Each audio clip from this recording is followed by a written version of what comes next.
नमस्कार मित्रांनो, आज आपण आहोत दाभाडी तालुका मालेगाव जिल्हा नाशिक येथील प्रगतशील शेतकरी श्री अरुण निंबा देवरे यांच्या शेतावर.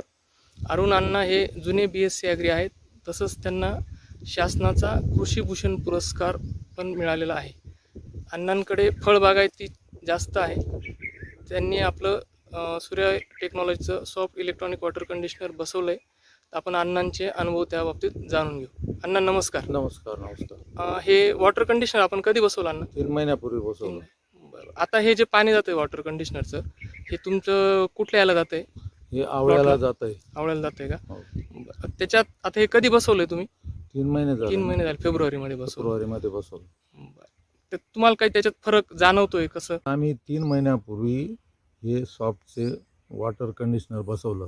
याचा एक अनुभव असा आला की जे फॉस्फरस फिक्सेशन होतं ते फिक्सेशन झालं नाही. कुठंही ड्रिपच्या जागेवर पांढरा भाग वरती आलेला नाही. म्हणजे जसं आपण हे त्याला हे म्हणतो की पांढरापणा जो येतो याच्यासारखा मिठासारखा. अच्छा. मिठासारखे जो ते पांढरपणा येतो हो. तो आलेला दिसला नाही. बरं. त्याच्यामुळे मुळी सुद्धा अतिशय चांगल्या पद्धतीने काम करते. पांढरी मुळी सुद्धा चांगल्या पद्धतीने तयार झालेली आम्हाला वाटते. आणि झाडाचे पान वगैरे तर याला चकाकी आहे. अच्छा. म्हणजे खूप मोठ्या प्रमाणात तो फरक जाणवत आहे. शिवाय पिण्यासाठी सुद्धा पाणी चांगलं लागतं ते. तेच पाणी आम्ही प्यायला वापरतो. तर तो सुद्धा एक फरक सगळ्या आमच्या शेतातील माणसांना जाणवला की पाणीसुद्धा अतिशय चांगल्या पद्धतीने त्याची चवसुद्धा बदललेली आहे. म्हणून हे अतिशय गरजेचं आहे. वॉटर फिक्सेशन होणं कंडिशनर जर असलं तर वॉटर फिक्सेशन जे होतं फॉस्फरस फिक्सेशन होतं फॉस्फरसचं ते होत नाही. अच्छा. म्हणजे तो फॉस्फरस चांगल्या पद्धतीने झाडाला तो लागतो आणि त्याच्यामुळे आपल्या उत्पन्नावर मोठा फरक पडतो. आणि हे पाणी धरून ठेवायच्या क्षमतेत काही फरक वाटतो का तुम्हाला?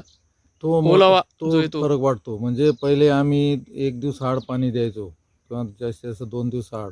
तर आता 3-4 दिवस आड जरी पाणी दिलं तरी ओलावा टिकून राहिलेला दिसतो. आणि तो ओलावा सुद्धा आपल्याला थोडा असा पसरलेल्यासारखाही वाटतो आणि टिकलेला वाटतो.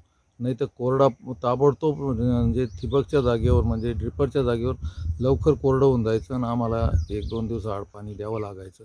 तो एक फरक आम्हाला जाणवतोय. चालेल. आपल्याला तिथं प्लॉटवर बघता येईल का ना? हो.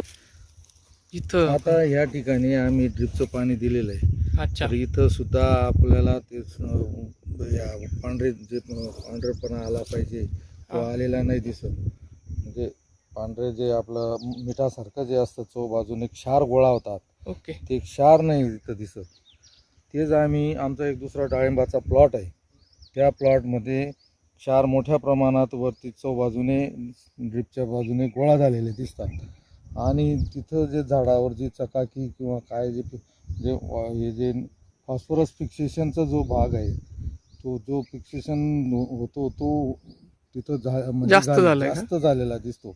इथं अजिबात नाही. इथं फॉस्फरस व्यवस्थित त्याच्या पद्धतीने काम करतोय, तिथं काम करत नाही.